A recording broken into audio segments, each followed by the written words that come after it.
Hello again. Welcome to another Tiny Desk sermon. Glad to have you joining me, whether you're joining me live or watching this later. Love to see if you're out there. If you leave me a comment, it's good to know who's out there.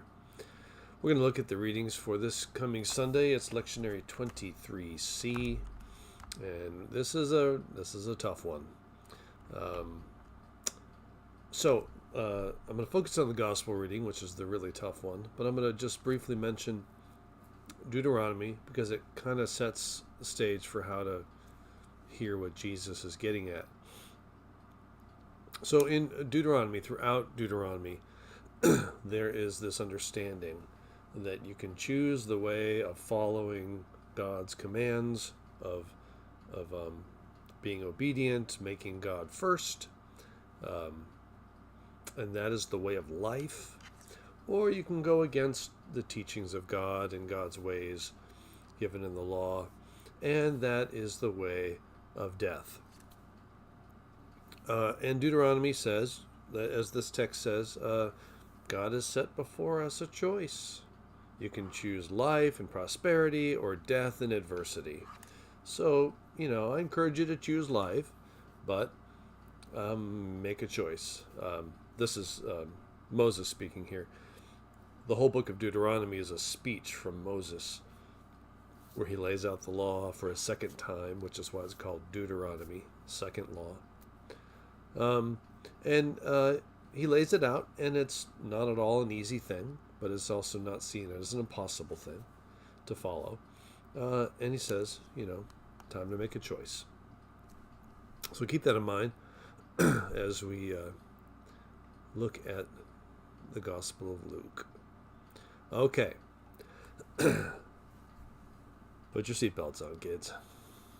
Now large crowds were traveling with Jesus, and he turned and said to them, "Whoever comes to me and does not hate father and mother, wife and children, brothers and sisters, yes, and even life itself, cannot be my disciple. Whoever does not carry the cross and follow me cannot be my disciple. For which of you, intending to build a tower, does not first sit down and estimate the cost to see whether he has enough to complete it? Otherwise, when he has laid a foundation and is not able to finish, all who see it will begin to ridicule him, saying, 'This fellow began to build and was not able to finish.'" Sorry about the clock chiming. That usually happens before I start. Continuing on. "Or what king, going out to wage war against another king, will not sit down first and consider whether he is able with 10,000 to oppose the one who comes against him with 20,000? If he cannot, then while the other is still far away, he sends a delegation and asks for the terms of peace. So therefore, none of you can become my disciple if you do not give up all your possessions." Okay, so there's a lot in there that really makes you wonder, maybe makes you cringe a little bit, and this is the kind of stuff that doesn't sound like the nice, friendly Jesus that we like to focus on.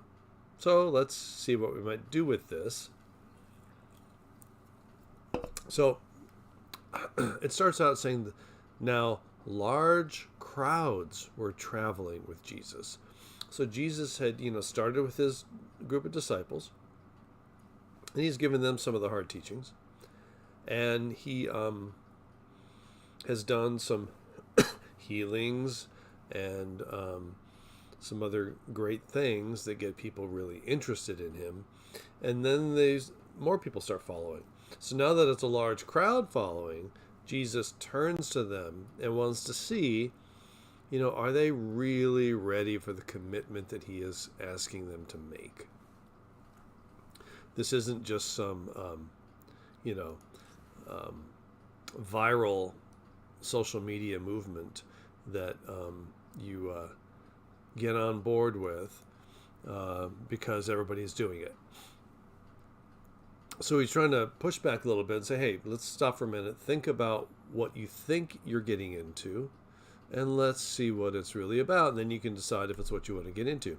So, like Deuteronomy, Jesus is setting it up to offer kind of two ways. Hello, Barbara and Lois. I see you chimed in there. Thank you. Setting up kind of two ways: the way of following Jesus or the way of not following Jesus. And he's kind of saying, make your choice, but make it an informed choice. And so he asks them to kind of estimate the cost of doing this before you do it, or else you get into it and you realize, oh, this was not for me, and then it just doesn't look good. So figure it out ahead of time.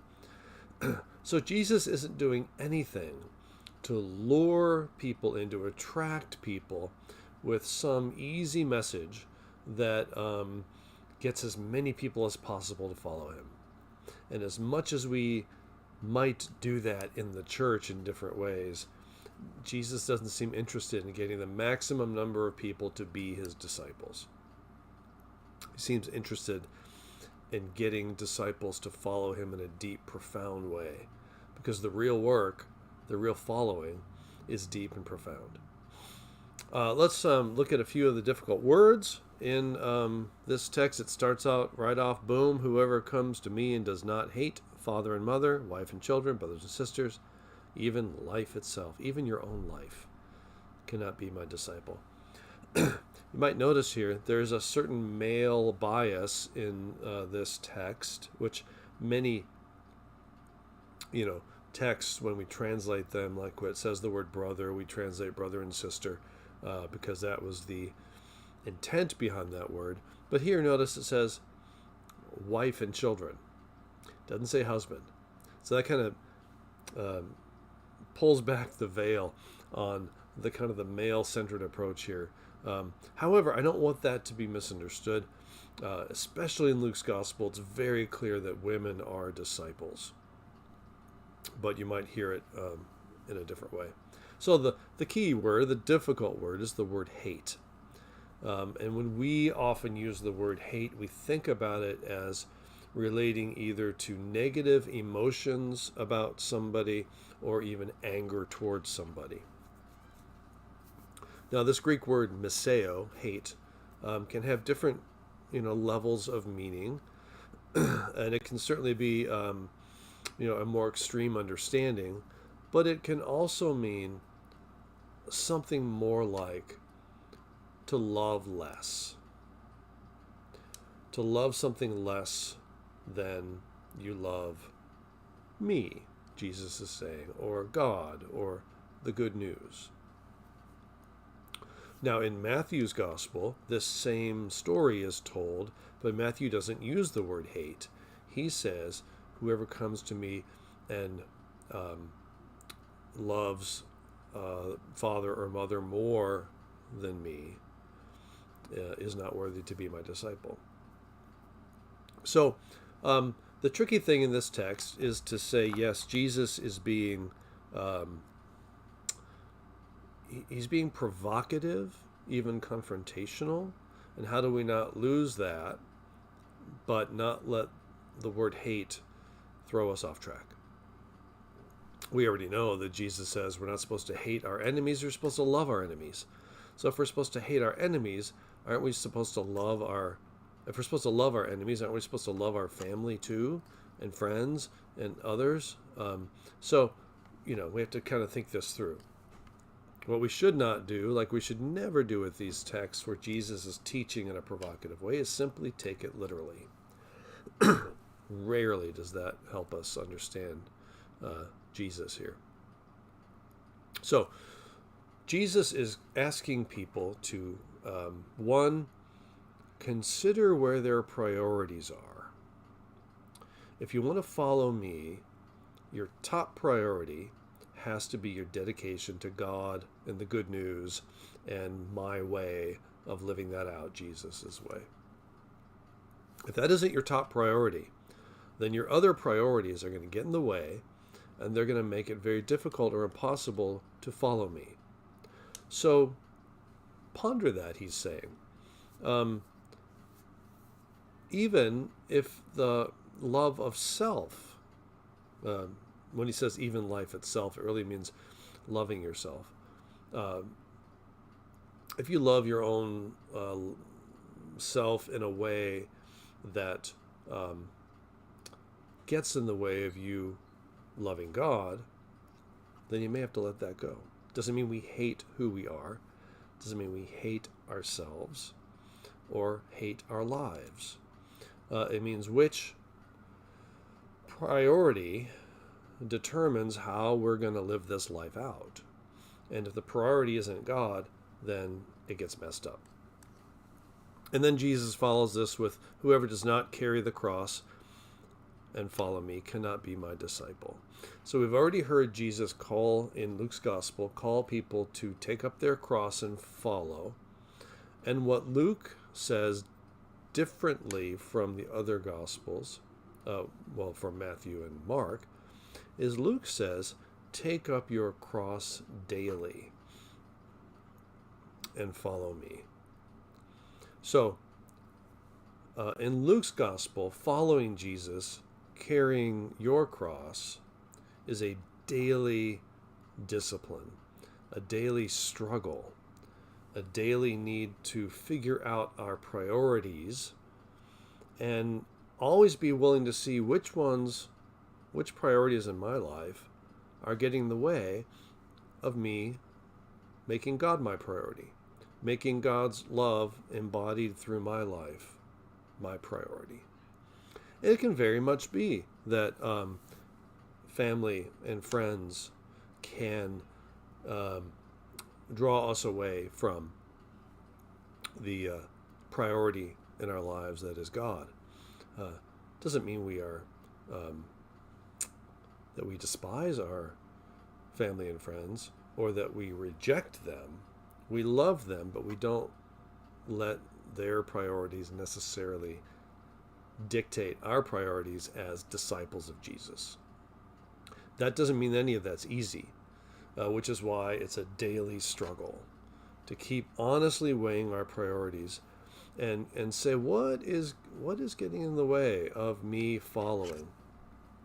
And what does it mean to follow Jesus? Well, it's about living the costly way of love, which Jesus himself lives, knowing that to love the world, to love others, to serve others with God's love can be costly. It can cost us something of ourselves, and it can cost us relationships when people don't value why or with whom we are doing that.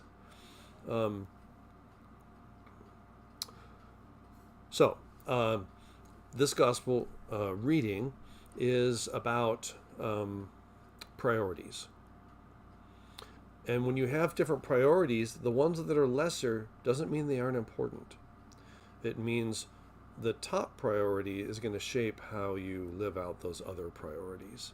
And Jesus wants us to let God's love, the way of Jesus, which is the way of God's love, be our top priority.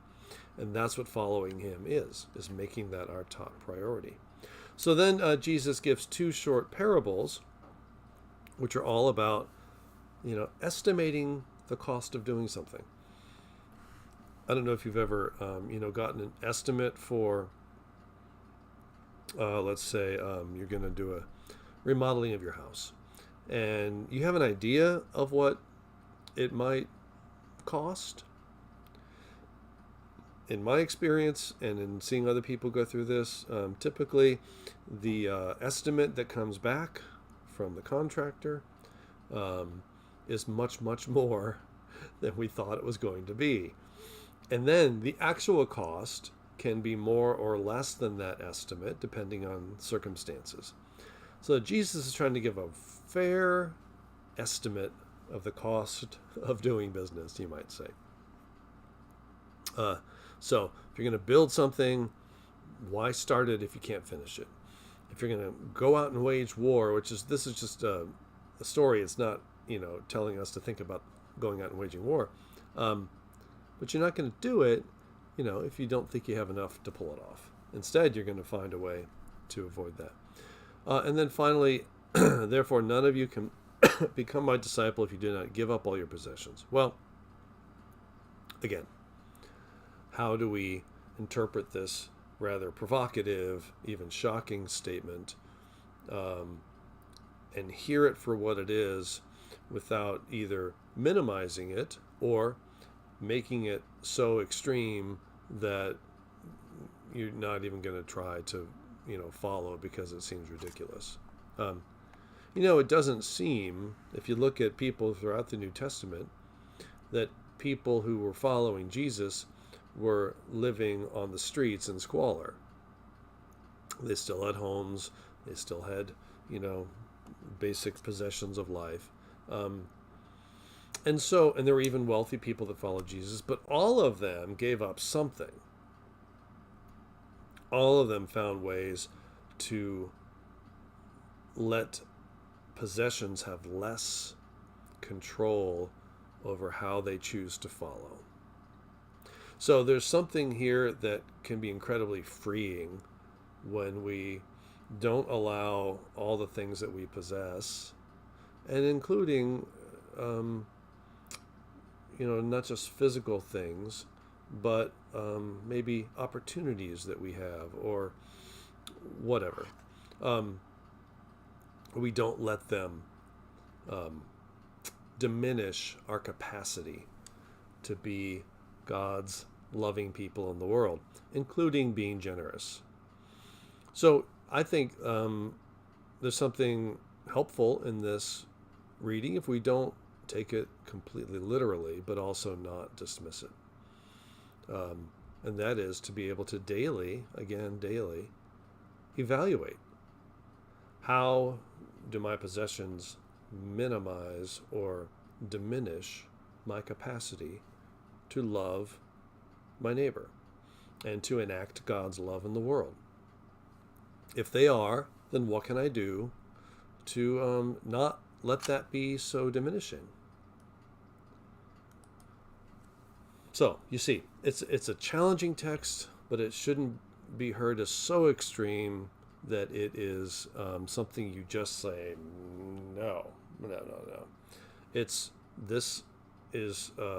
This life that Jesus is living himself and inviting others to follow is truly costly.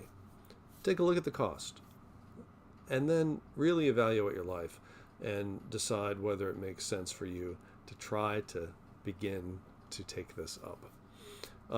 There's hyperbole here.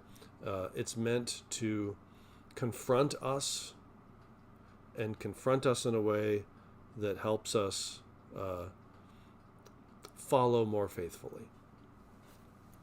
So, that is my take on this text. I want to see if I had any other notes here that I wrote.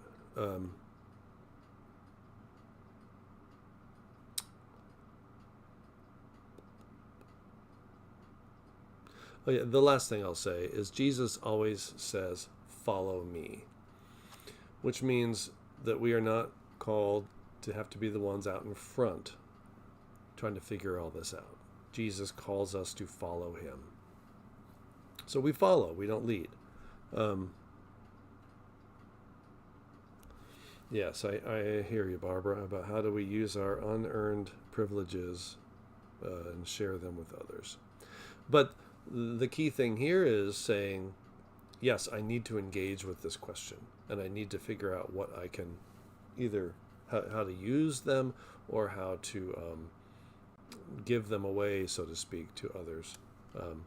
And to be engaged in that struggle is the daily taking up of the cross.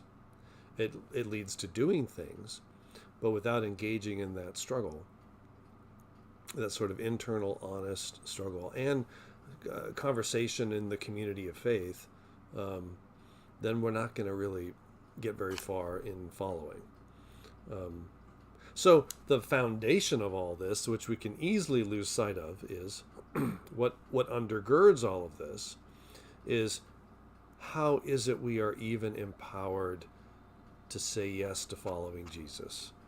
And that is because of a more foundational understanding of who God is for us. God's initiative in calling us into God's kingdom, into God's realm, into God's community through Christ. We have to start with God's grace, or we can't get anywhere on this journey.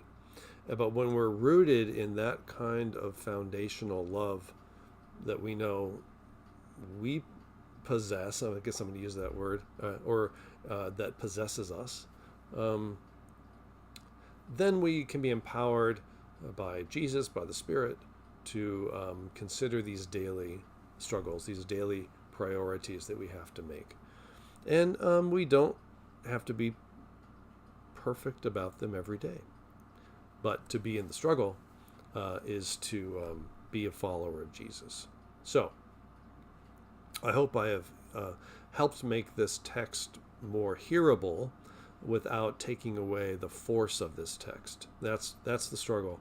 Boy, when you're a preacher and you realize this is the text you got to preach on, it's a struggle. So I'm going to keep wrestling with it, and I hope you do too. And we'll see where we go on Sunday with trying to be faithful followers and taking up our cross daily and counting the cost. So we'll have worship on Sunday in person and live stream. The new weekly email has just gone out this morning. There's a number of new things in there upcoming about what I'm calling Sunday Symposium, which is a once-a-month gathering after worship with different topics for discussion and presentation. Take a look at that. I'm really looking forward to starting that up in September and other things coming up. Appreciate you joining me, and hope to see you soon, or hope you're able to be with us through our live stream ministry in whatever way. It's good to get together again. Peace.